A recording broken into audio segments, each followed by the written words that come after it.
join our race commentary team led by Andy McEwen. Yeah, thank you very much, Richard. Here we go then. It is always an exciting time of the year, the Brands Hatch Formula Ford Festival and its assorted support races. We'll get onto the Formula Ford content a little bit later on, but we actually kick our weekend's action off, as Richard said, with some Mazda MX5 action. And indeed, if it's not Formula Fords on the track this weekend, then it will be Mazda MX5s. We've got all three of the BRSCC's MX5 championships here, kicking off with the penultimate round of the season for the Mazda MX5 Clubman Championship, a championship to be decided here. It may well be clinched in this opening race of the day, but there's still a very good chance that it will, mathematically at least, go down to the finale later on. As Richard said, Andy McEwen up here in the comms box, joined by Scott Woodwis once more for this one. Scott, this is going to be pretty exciting. I think the Clubman Championship for its debut season has had a really high level of competition, and it's fitting, therefore, that the title is going down to the wire. Yeah, first of all, good morning, everybody. Real privilege to be commentating on the live stream for the 50th Formula Ford Festival, and one, it should be fantastic, and we'll get to the main festival, of course, as the weekend goes on. But as for the MX5 Clubman Championship, as you say, fantastic first year. I know with the BRSC have been really, really happy. We've got a maxed out grid for this weekend of 34 cars, completely sold out, and it's been really, really popular. We started tentatively with our first grid, about 10 or 12 cars at Croft, but it really has inspired the paddock. And the great thing was that the feedback that we had from drivers that he wanted to try something like a one-day, two-race format. It's been really receptive. Even some of the drivers that have been in the main MX5 Championship have crossed over to try and have a play in it. And as the car set off on the formation lap, this full grid just shows how popular it has become and how popular it should still be heading into 2022. Indeed, there are mathematically getting on for 10 drivers that could win the championship. We'll get into the championship specifics in a moment. First of all, though, let's see how they line up then for this first race of the day, which will take place over 15 minutes. It's Brad Jones and Harry Storer on the front row. Storer is the championship leader and really just needs a good result from this race, and he will wrap up the title. He's got Chris Dawkins and Neil Chisnell right behind on row 2, ahead of Bo Parry and David Waters on the third row. Owen Woodwards and Graham Rumsey are on row 4 together, and then towards the back of the top 10 we've got on the 5th row Nick Ledoyen and George Grant. Dan Blake, championship contender technically, but down on 11th on the grid alongside Matthew Goddard. Peter Higdon also is in title contention, with Alan Hawkins for company on row 7. Richard Bartlett and Bryn Griffiths are together on the 8th row of the grid, and then on row number 9, towards the back end of this top 20, it is a busy grid. 32 cars should be taking the start. It's Jamie Turner and Amy Barker ahead of John Pethick and Kevin Dengate. William Bream and Tom Mallet are on row 11 ahead of Robert Greensmith, who was not looking forward to the wet conditions, and it was a very wet qualifying session this morning. May well be the reason, at least partly, that he's down there 23rd on the grid. He is actually second in the championship, so needs to make some progress. He's got Kevin Bird for company on row 12, and then on row number 13 we've got Tim Storer and David Scowler. Andrew Dean and Bill Rutter are next ahead of Richard Brunning and Charles Medwin. Ben Hollis and Peter Williams then round out the field. Now, championship-wise, Harry Storer, once the 2 dropped scores are applied, arrives here at Brands Hatch on 962 points. That is 88 points ahead of Rob Greensmith in second position. There are 100 points available for winning the race, plus a bonus point for the fastest lap as well. So, Scott, still mathematically a chance here that Storer could be beaten, but he's out-qualified all of his championship rivals by quite some way, and he's got this points advantage to fall back on. Well, this is not the only championship that has this rule where you can't drop the last rounds. We saw it if you watched any of the coverage we had last weekend at Campbell Park with the Fiesta Championship, where it was a perfect example of this rule means that there is no guarantee who leads the championship has a guaranteed shot of wrapping it up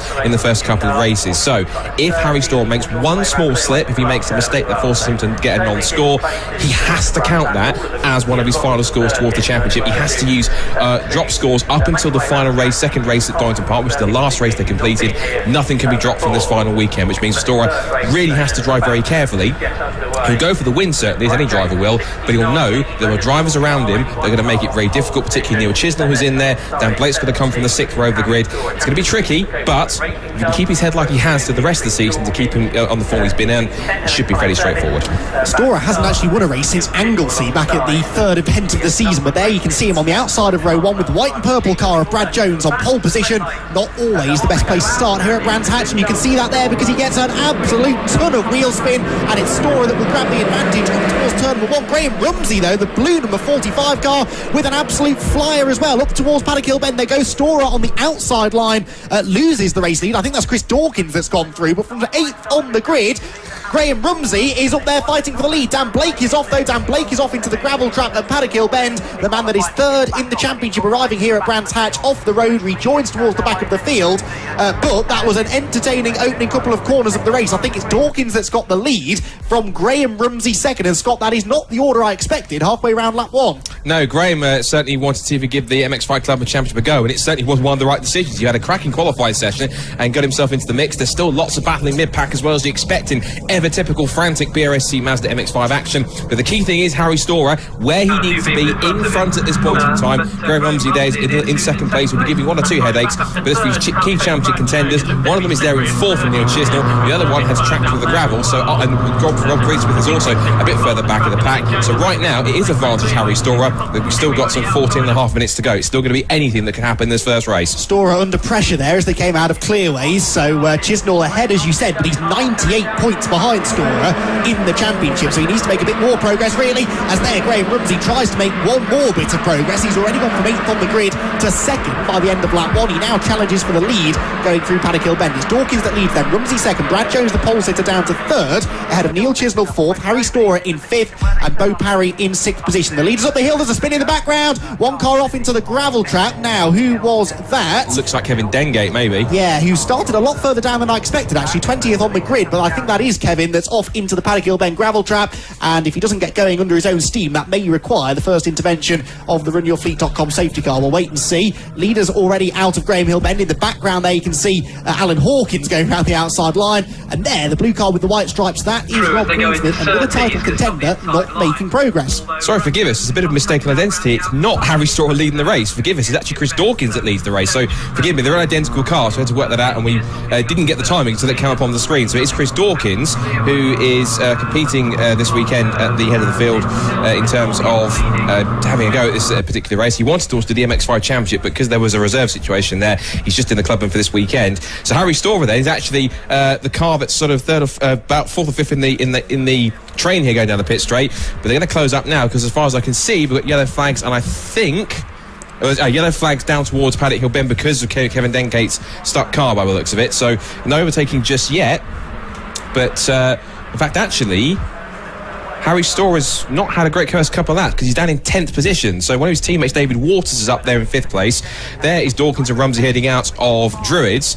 But Harry Storer hasn't had quite the start I think he hoped to. He was towards the front, but then he's dropped to 10th in his first couple of laps. Well, he led in the opening few yards, then he was 5th at the end of lap 1, and now, as you quite rightly said, he's dropped another 5 places on that lap. Brad Jones there goes up the inside of the nearest rival to Storer in the championship, Neil Chisnell, who is then slow coming out of Graham Hill Bend. This could be major drama in the championship race. Neil Chisnell with a problem, I fear, as he went down the Cooper Straight, and yes, I can see out of the window that car is creeping to a halt as it goes up through 𝐶𝒐. With a spinner there on the left-hand side, didn't quite see who that was, but Neil Chisnell, who was in a good position there to start outscoring Harry Storer, which is what he must do to keep his title hopes alive, sadly running into some sort of mechanical trouble.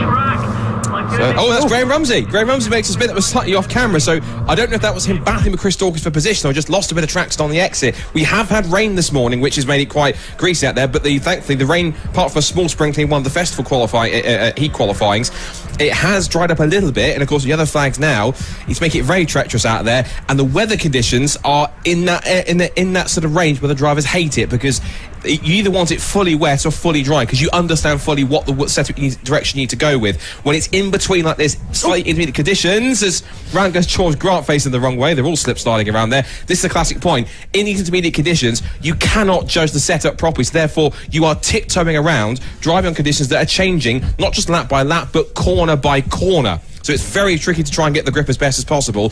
But now we see Alan Hawkins there battling with the recovering Graham Rumsey and the 150.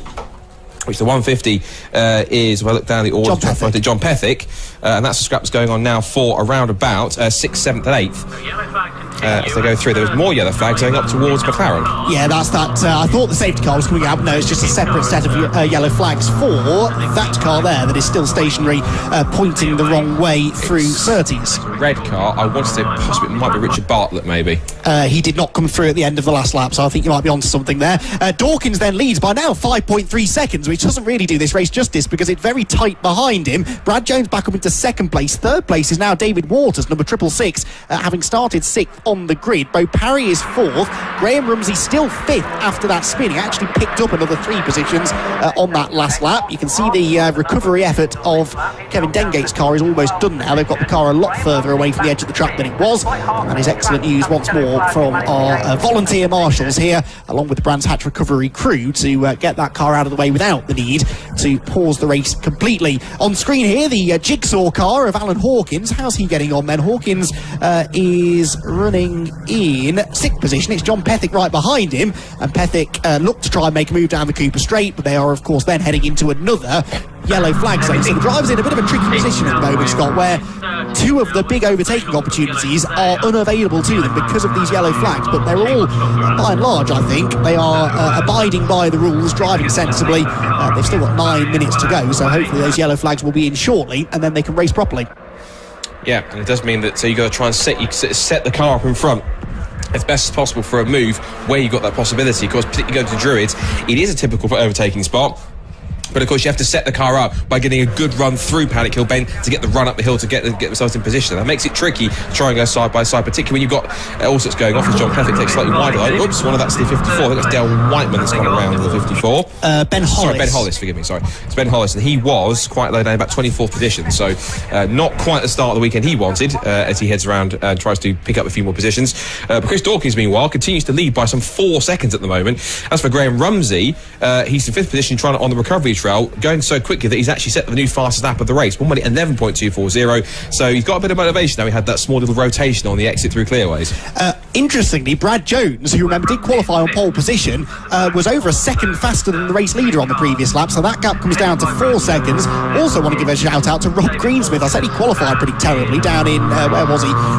Towards the back of the top 20, I seem to recall. In fact, 23rd on the grid was Rob Greensmith. He is 10th now, so the number 122 car that is second in the championship is doing a good job of moving up the order. He's still, though, behind Harry Storer, who is in 8th position, but Harry only taking a couple of points out of him at the moment, so mathematically, at the moment, this is not enough for Harry to wrap up the title in this race. It will go down to what would be a fairly nervy final round of the championship later on. It's not a great position to be in that, where you just have to finish the race. You don't really have to push hard for an especially good result. Just getting to the end of the race for Storer would be enough, but sometimes that actually leads to more mistakes as Rumsey dives up the inside and relieves there 𝐵𝒐𝒫 of 4th place. Yep, so the pace is certainly improving. 𝐵𝒐𝒫 surprised me in qualifying because at one point he was actually 1 point fastest in the session, so looking pretty good. And that's the ex-John Langridge MX5 championship winning car as well, so quite a decent pedigree, so much so that he's using it to its full extent by trying to get the undercuts, and Rumsey's gone again for the second time into the barrier as he goes. Now, that would have glanced off the tyres, so if that's damaged anything, I'd be